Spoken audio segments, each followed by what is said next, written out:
bonjour ou bonsoir, j'espère que vous allez bien. Nous nous retrouvons aujourd'hui pour découvrir une nouvelle aventure d'Hercule Poirot et du capitaine Hastings. L'histoire s'intitule L'aventure de la cuisinière de Clapham. À l'époque où je vivais avec mon ami Hercule Poirot, j'avais pris l'habitude de lui lire tous les matins à haute voix les gros titres du Daily Blair. Le Daily Blair était un journal sans cesse à l'affût du sensationnel, les meurtres et les vols. Loin d'y être relégué en dernière page, s'étalait à la une en gros caractères. Un employé de banque disparaît avec 50 000 livres sterling de valeur négociable. Un homme malheureux en ménage se suicide au gaz. Disparition d'une jolie dactylo de 21 ans. Où est Edna Field? Voilà les gros titres du jour, Poirot, annonçai-je ce matin-là. Il y a le choix. Un employé de banque en fuite, un suicide mystérieux, la disparition d'une dactylo. Que préférez-vous? Poirot était d'humeur sereine. Il secoua la tête lentement. Aucun des trois ne me tente, mon ami. Aujourd'hui, j'ai envie de prendre la vie du bon côté. Il faudrait vraiment une affaire extrêmement intéressante pour me faire bouger d'ici.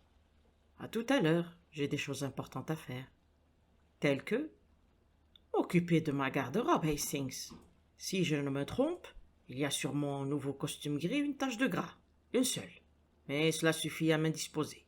Ensuite, il y a mon manteau d'hiver. Il faut que je le range dans la naphtaline. Et puis je pense que c'est le moment d'égaliser mes moustaches. Après ça, il faudra que j'y applique de la pommade. Eh bien, je doute que vous puissiez mettre à exécution ce programme exaltant, dis-je en m'approchant de la fenêtre. C'est la sonnette de la porte d'entrée que nous venons d'entendre. Voilà sûrement un client. À moins que l'affaire ne soit d'importance nationale, déclara dignement Poirot, je ne m'en occuperai pas. Un instant plus tard, une grosse dame au visage rougeaud vint troubler notre tranquillité. Elle avait monté l'escalier trop vite et soufflé bruyamment. « Vous êtes monsieur Poirot ?» demanda-t-elle à mon ami en s'écroulant dans un fauteuil. « Je suis Hercule Poirot, oui, madame. »« Vous ne ressemblez pas du tout à l'image que j'avais faite de vous, » dit la dame en le dévisageant d'un œil critique. « Est-ce vous qui avez payé pour qu'ils vantent vos mérites de détective dans le journal? Ou l'ont-ils fait eux-mêmes ?»« Madame !» s'écria Poirot en se levant. « Je suis désolé, mais vous savez comment sont les journaux de nos jours. Vous commencez à lire un bel article intitulé « Ce qu'une jeune mariée a dit à son ami célibataire » et il s'agit en fait d'une publicité pour un shampoing. Il n'y a que de la réclame, mais j'espère que je ne vous ai pas vexé. Je vais vous dire ce que j'attends de vous. J'aimerais que vous retrouviez ma cuisinière. » Poirot regarda la grosse dame d'un air médusé, et pour une fois sa langue bien pendue lui fit défaut. Je dus me tourner pour dissimuler le sourire amusé qu'il m'était impossible de réprimer. « Tout ça, c'est à cause des allocutions de chômage, » poursuivit la visiteuse. « Mettre dans la tête des domestiques l'idée qu'elles peuvent prétendre à un poste de dactylo ou je ne sais quoi. Supprimer ces maudites allocations, voilà ce qu'il faut. Je voudrais bien savoir de quoi ont à se plaindre mes domestiques. Un après-midi et une soirée libre par semaine, un dimanche sur deux, tout le linge donné à l'extérieur, la même nourriture que nous et jamais de margarine dans la maison. Toujours le meilleur beurre. » Elle se tut un instant pour reprendre son souffle, et Poirot en profita. Il déclara d'un ton hautain en se levant. « Je crains que vous ne fassiez erreur, madame. Je n'enquête pas sur les conditions de travail du personnel de maison. Je suis un détective privé. »« Je le sais, » répondit la visiteuse. « Ne vous ai-je pas dit que je voulais que vous retrouviez ma cuisinière? Elle est partie mercredi sans même me dire quoi que ce soit. Elle n'est pas rentrée depuis. Je suis désolé, madame, mais je ne m'occupe pas de ce genre d'affaires. Je vous souhaite le bonjour. » La visiteuse eut un haut-le-corps d'indignation. « Alors c'est ainsi, mon ami. Vous êtes trop fier pour vous occuper d'autre chose que de secrets d'État et de bijoux de comtesse disparus. Laissez-moi vous dire que pour une femme de ma condition, une domestique est tout aussi précieuse qu'une tiare de diamants. Nous ne pouvons pas toutes être de grandes dames qui se pavanent en voiture parées de leurs plus beaux bijoux. Une bonne cuisinière est une bonne cuisinière. Et quand on la perd, c'est tout aussi désolant pour nous que la perle de ses perles pour une de ces dames. » Pendant un instant, je sentis Poirot hésiter entre la dignité et le sens de l'humour. Finalement, il éclata de rire et se rassit. « Madame, c'est vous qui avez raison et moi qui ai tort. Vos réflexions sont tout à fait pertinentes. Cette affaire sera une nouveauté pour moi. Je ne suis encore jamais parti à la recherche d'une domestique disparue. Voilà la question d'importance nationale que je demandais à la Providence de me confier, juste avant que vous n'arriviez. Allons-y. Vous dites, vous dites que cette perle cuisinière est partie mercredi et n'est pas rentrée depuis. C'était donc avant-hier. Oui, c'était son jour de sortie. Mais elle a sans doute eu un accident, madame. Vous êtes-vous renseignée auprès des hôpitaux? C'est exactement ce que j'ai pensé hier, mais ce matin, figurez-vous, qu'elle m'a envoyé chercher sa malle, sans même un mot d'explication. Si j'avais été à la maison, je ne l'aurais pas laissé emporter. Me traiter de cette façon. Malheureusement, j'étais allé faire un saut chez le boucher. Voulez-vous me décrire votre cuisinière? Elle a une cinquantaine d'années, des cheveux bruns, grisonnants. Elle est assez corpulente, tout à fait respectable. Avant de venir chez moi, elle était restée 10 ans, dans la même maison. Elle s'appelle Eliza Dunn. Et vous n'aviez pas eu d'altercation avec elle mercredi? Aucune, c'est pour ça tout cela est si étrange. Combien de domestiques avez-vous à votre service, madame? 2. La femme de chambre, Annie. Elle est très gentille, un peu étourdie et très préoccupée par les hommes, mais c'est une bonne employée de maison. Il suffit de la rappeler un peu à l'ordre. La cuisinière et elle s'entendaient-elles bien? Elles avaient leur petite saute d'humeur, bien sûr, mais dans l'ensemble, elles s'entendaient très bien. Et la jeune fille ne peut apporter aucun éclaircissement sur ce mystère? Elle dit que non. Mais vous savez comment sont les domestiques, ils se tiennent tous les coudes. Bien, bien, cela demande une petite enquête. Où m'avez-vous dit que vous demeuriez? À Clapham, 88 Prince Albert Road. C'est parfait, madame, je vous souhaite le bonjour, si vous le permettez. Je vous rendrai visite dans la journée. Madame Todd, puisque tel était le nom de notre nouvelle cliente, prit congé. Poirot se tourna vers moi d'un air sombre. Hastings, vous voilà chargé d'une affaire d'un nouveau genre, la disparition de la cuisinière de Clapham. Jamais, au grand jamais, notre ami l'inspecteur Japp ne doit l'apprendre. Il fit aussitôt chauffer le fer à repasser et entreprit d'ôter délicatement la tache de gras de son costume gris à l'aide d'un morceau de papier buvard. Non sans regret, il remit à plus tard la taille de ses moustaches, et nous nous mîmes en route pour Clapham. Prince Albert Road était une rue bordée de maisons bourgeoises, toutes semblables avec leurs fenêtres garnies de rideaux de dentelle et leurs manteaux de porte en cuivre soigneusement polis. Nous sonnâmes au numéro 88 et une jolie petite bonne nous ouvrit. Madame Todd sortit dans le hall pour nous accueillir. « Ne partez pas, Annie, dit-elle à la jeune fille. Monsieur est détective, il voudra certainement vous poser quelques questions. » Sur le visage de la jeune fille apparut un mélange d'inquiétude et de plaisir anticipé. « Je vous remercie, madame, » murmura Poirot en s'inclinant. « J'aimerais en effet interroger tout de suite votre employé, seul si possible. » On nous fit entrer dans un petit salon, et dès que madame Todd eut quitté la pièce, manifestement à contre-cœur, Poirot commença son interrogatoire. « Mademoiselle Annie, tout ce que vous nous direz sera de la plus grande importance. Vous seule pouvez nous éclairer un peu dans cette affaire. Sans vous, moi-même, je ne puis rien. » L'inquiétude disparut du visage de la jeune fille, où le plaisir anticipé était de plus en plus évident. « Je vous dirai tout ce que je pourrai, monsieur. »« C'est bien, » commenta Poirot avec un sourire approbateur. « Bon, tout d'abord, quelle est votre opinion? Vous êtes une jeune fille d'une intelligence remarquable, cela se voit tout de suite. Comment expliquez-vous la disparition d'Eliza? » Ainsi encouragée, Annie se mit à parler de façon volubile. « Les proxénètes, monsieur. Je le dis depuis le début, Eliza me mettait toujours en garde contre eux. N'accepte jamais de renifler du parfum ou de manger des bonbons, même si le type a l'air d'un monsieur comme il faut. C'est ce qu'elle disait. Et maintenant, ils l'ont enlevé. À mon avis, ils l'ont expédié par bateau en Turquie ou dans un de ces pays d'Orient où j'ai entendu dire qu'ils aiment les femmes rondes. » Poirot réussit à garder son air grave. « Mais dans ce cas, après tout, c'est une idée. Aurait-elle envoyé chercher sa malle? Ma foi, je ne sais pas, monsieur. Elle a besoin de ses affaires, même dans ces pays étrangers. Qui est venu prendre sa malle? Un homme? La compagnie Carter-Patterson, monsieur. Est-ce vous qui avez emballé ses affaires? Non, monsieur, sa malle était déjà prête et ficelée. Ah, voilà qui est intéressant. Cela signifie qu'en quittant la maison mercredi, elle avait déjà décidé de ne pas revenir. Vous êtes bien de cet avis, n'est-ce pas? Oui, monsieur, répondit Annie, l'air quelque peu déconcerté. Je n'y avais pas pensé, mais cela pourrait tout de même être à cause de proxénètes, n'est-ce pas, monsieur? Certainement, répondit Poirot avec gravité, avant de poursuivre. Partagez-vous la même chambre? Non, monsieur, nous avions chacune la nôtre. Élisa vous avait-elle confié qu'elle n'était pas entièrement satisfaite de cette place? Étiez-vous heureuses ici toutes les deux? Elle n'a jamais parlé de partir, c'est une bonne maison. La jeune fille semblait hésiter. Parlez librement, lui dit Poirot avec douceur. Je ne répéterai rien à votre patronne. Bien sûr, madame est une drôle de femme, mais la nourriture est bonne et on n'est pas rationné. Un plat chaud au dîner, de bons desserts, autant de beurre qu'on veut. D'ailleurs, si Élisa voulait changer de maison, elle ne serait jamais partie comme ça, j'en suis sûr. Elle aurait donné son mois de préavis. Madame pourrait lui retirer un mois de salaire pour avoir fait ça. Et le travail n'est pas trop dur. Eh bien, madame est un peu maniaque, toujours à regarder dans les coins, à chercher la poussière.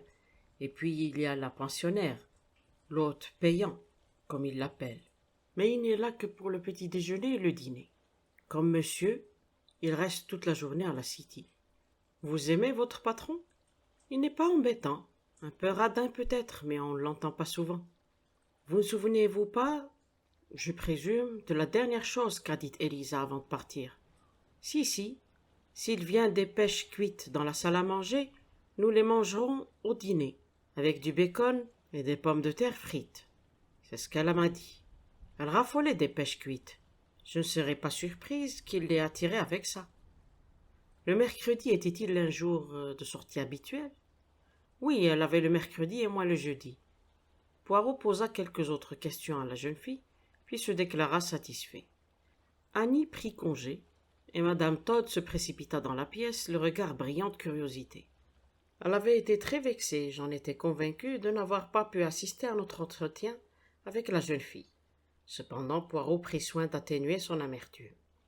Il est difficile, expliqua-t-il, pour une femme d'une intelligence exceptionnelle comme vous, madame, de supporter patiemment les méthodes détournées que nous, pauvres détectives, sommes obligés d'employer. Se montrer patient devant la bêtise est très pénible pour les esprits vifs. Ayant ainsi chassé avec tact le ressentiment qu'aurait pu éprouver madame Todd, il amena la conversation sur son mari et apprit de cette façon qu'il travaillait dans une société de la City et ne serait pas de retour avant 6 heures. Il est certainement très préoccupé par cette histoire invraisemblable. Est-ce que je me trompe? Lui? Il ne se fait jamais de soucis, déclara madame Todd. Eh bien, trouve-en une autre, ma chère. Voilà tout ce qu'il m'a dit. Il est si flegmatique que cela me rend folle parfois. Une ingrate, a-t-il conclu. Vous en voilà débarrassé. Et les autres occupants de la maison, madame? Vous voulez parler de M. Simpson, notre hôte payant? Oui, dans la mesure où on lui sert son petit déjeuner et son dîner, il ne se soucie de rien. Quelle profession exerce-t-il? Il travaille dans une banque. Madame Todd mentionna le nom de l'établissement et j'eus un léger sursaut, car cela me rappelait un des articles que j'avais lus le matin dans le Daily Blair. Un jeune homme jeune, 28 ans, je crois. Un garçon tranquille.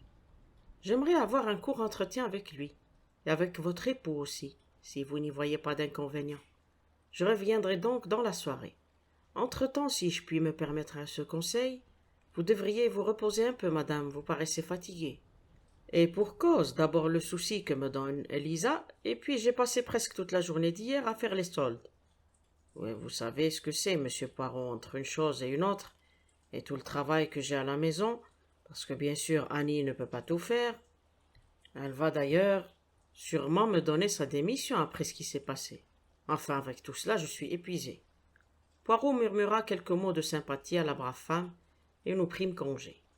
C'est une curieuse coïncidence, déclarai-je, mais l'employé de banque, en fuite, Davis, travaillait dans la même banque que Simpson.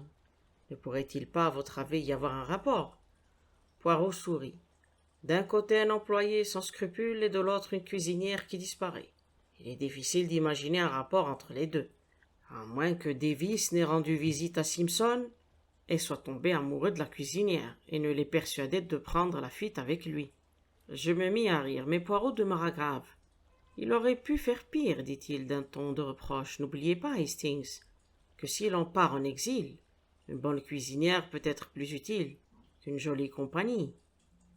Il se tut un instant avant de poursuivre. C'est une curieuse affaire, pleine d'éléments contradictoires. Cela m'intéresse. Oui, cela m'intéresse beaucoup. Dans la soirée, nous retournâmes au 88 Prince Albert Road et interrogeâmes Todd et Simpson. Le premier était un homme d'une quarantaine d'années au visage émacié et à l'expression mélancolique. Oui, oui, dit-il d'un ton vague. Elisa, oui, une bonne cuisinière et économe. J'ai un souci poussé de l'économie. Voyez-vous une raison à ce départ si soudain demanda Poirot. Oh, les domestiques, vous savez, ma femme se fait trop de mauvais sang. Elle s'use la santé à force de s'en faire. Trouve une autre cuisinière, ma chère, c'est tout ce que je lui ai dit. Trouve-en une autre, il n'y a que cela à faire. Inutile de se lamenter, cela ne change rien. Monsieur Simpson ne nous fut pas d'un grand secours. C'était un jeune homme à lunettes, calme et effacé. J'ai dû la voir à l'occasion, répondit-il d'un ton vague. Une femme d'un certain âge, c'est cela. Évidemment, c'est toujours l'autre que je vois, Annie, une gentille fille, très aimable. Est-ce qu'elles s'entendaient bien, toutes les deux? M. Simpson était incapable de le dire. Il supposait que oui. Rien d'intéressant de ce côté, mon ami, conclut Poirot, lorsqu'on eut pu enfin quitter les lieux. Madame Todd nous avait en effet longuement retenus, pour nous répéter en vociférant et avec encore plus de prolixité tout ce qu'elle nous avait dit le matin même. Êtes-vous déçu? Demandai-je à Poirot. Vous attendiez-vous à apprendre quelque chose? Il secoua la tête. Il y avait bien une possibilité, mais je n'y croyais pas vraiment.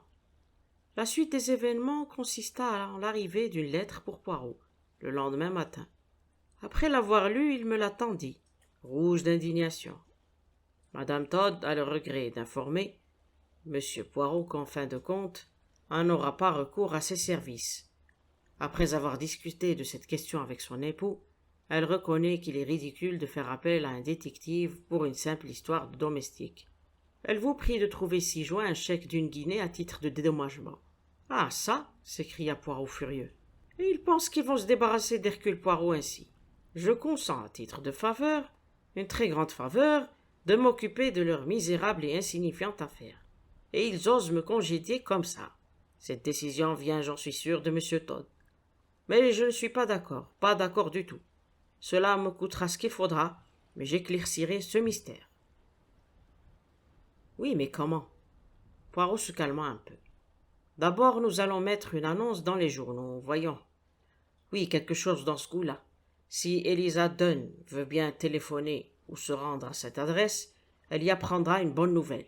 Faites passer ça dans tous les journaux auxquels vous pouvez penser, Hastings. Pendant ce temps, je vais prendre quelques petits renseignements de mon côté. Allez, il faut agir aussi vite que possible. Je ne le revis pas avant le soir, où il consentit à me dire ce qu'il avait fait. Je me suis renseigné auprès de la société qui emploie M. Todd. Il n'était pas absent mercredi, et l'on ne me dit pas que du bien de lui. Voilà en ce qui le concerne. Quant à Simpson, jeudi il était malade, et il n'est pas allé travailler à la banque. Mais il y était mercredi. Il était modérément ami avec Davis, rien d'extraordinaire. Il ne me semble pas y avoir quoi que ce soit d'intéressant de ce côté-là.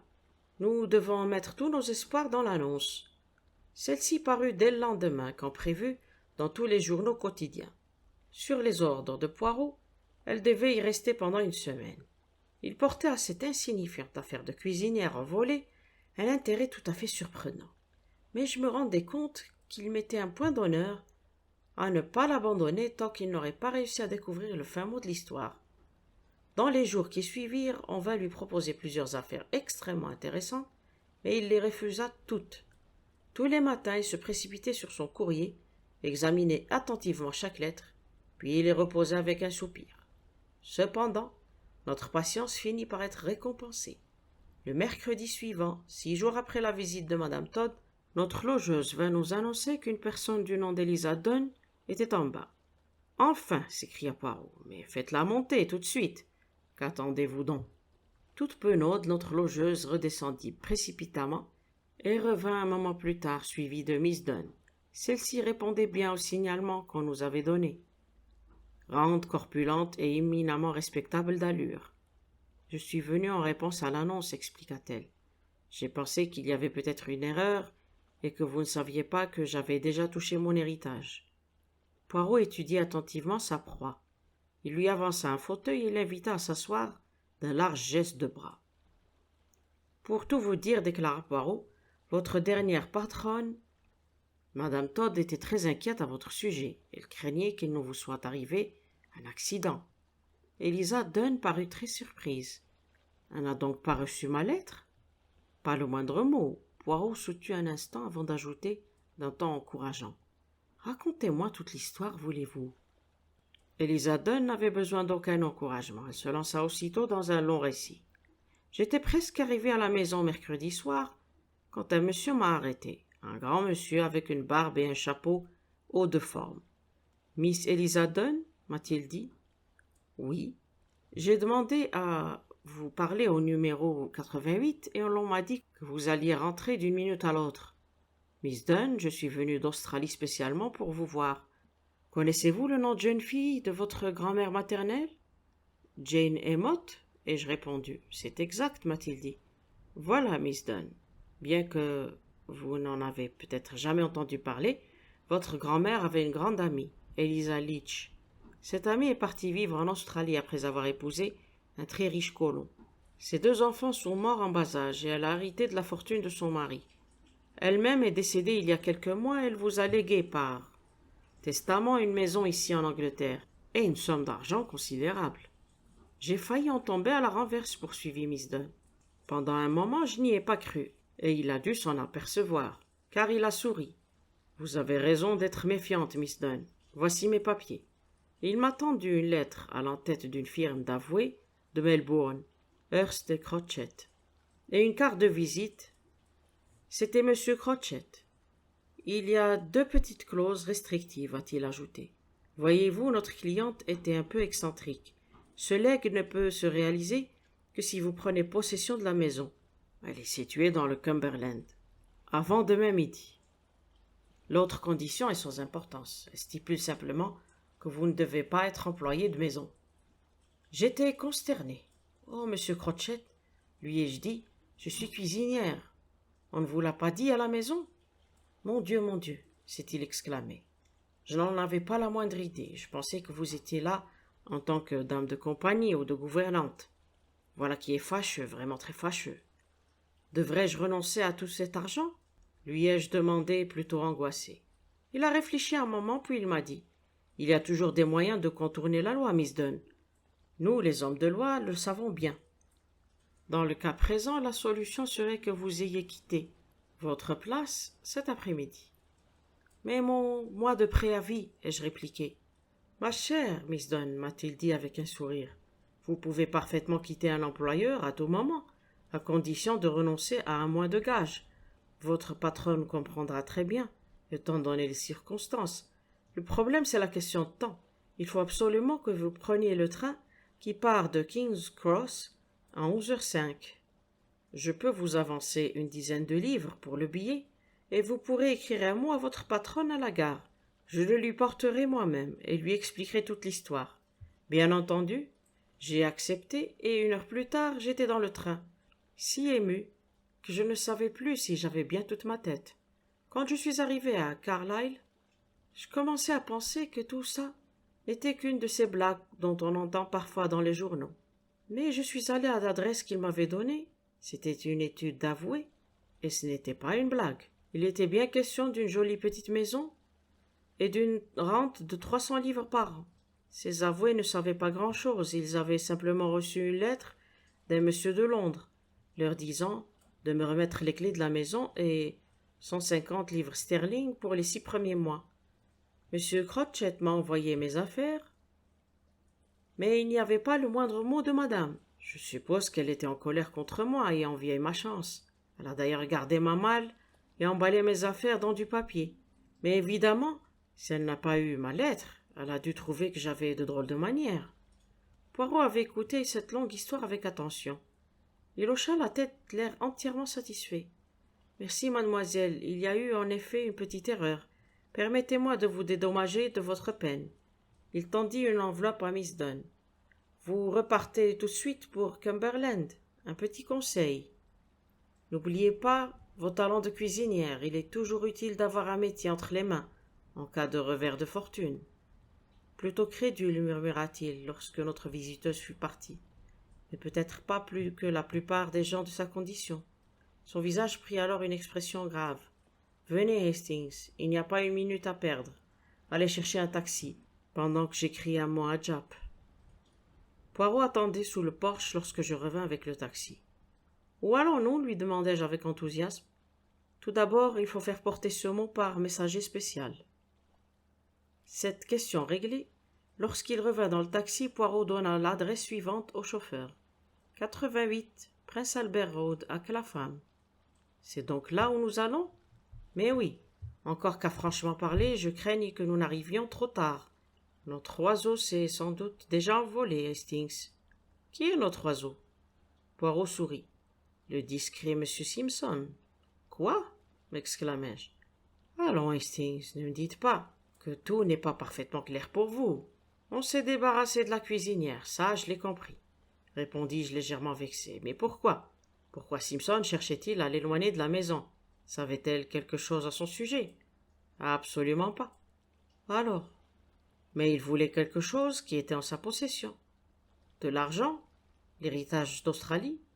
Non, mon ami, quelque chose de bien différent. Poirot se tut un instant avant d'ajouter d'un ton grave. Une vieille malle en fer. Je lui jetai un regard de côté. Cette déclaration était si surprenante que je le soupçonnais de se moquer de moi, mais il était parfaitement grave et sérieux. Voyons, il pourrait certainement s'acheter une malle, s'il en avait besoin, rétorquai-je. Il ne voulait pas d'une malle neuve, il voulait d'une malle d'un certain standing, une malle appartenant à une personne respectable. Vraiment, Poirot, vous y allez un peu fort, vous êtes en train de vous payer ma tête. Il se tourna vers moi. Vous n'avez pas l'intelligence et l'imagination de M. Simpson, Hastings. Écoutez ça.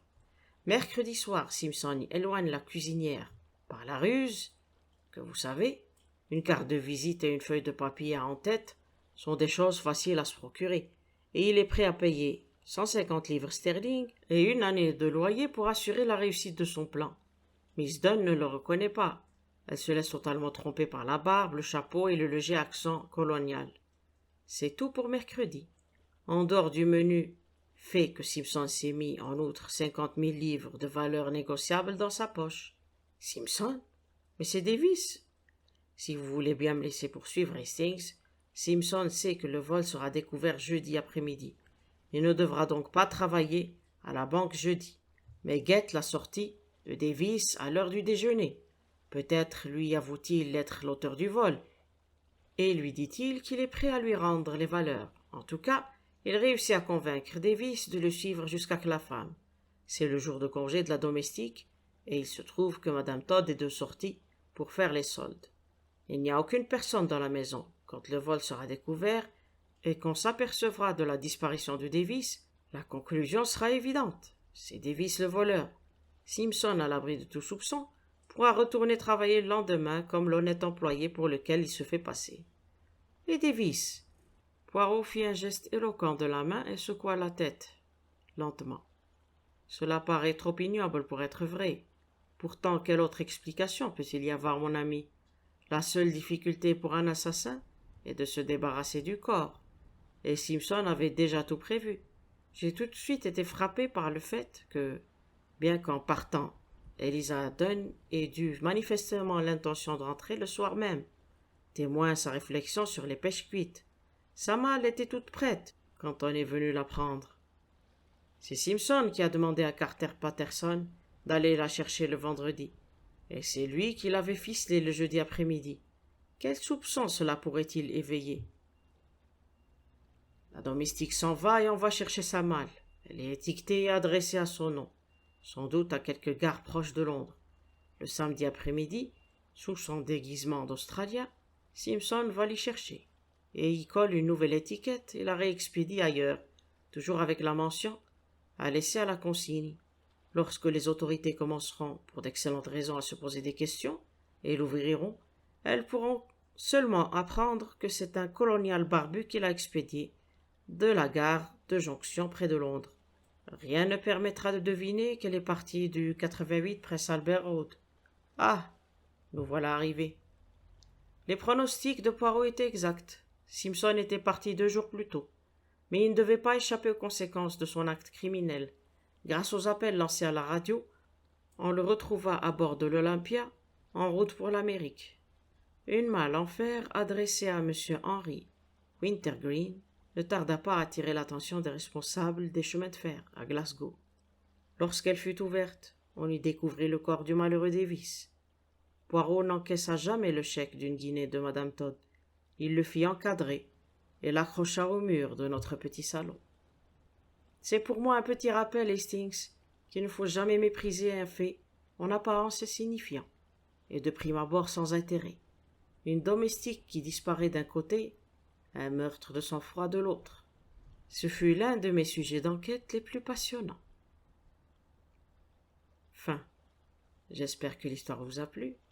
Je vous donne rendez-vous pour une prochaine enquête. D'ici là, prenez bien soin de vous. Au revoir et merci.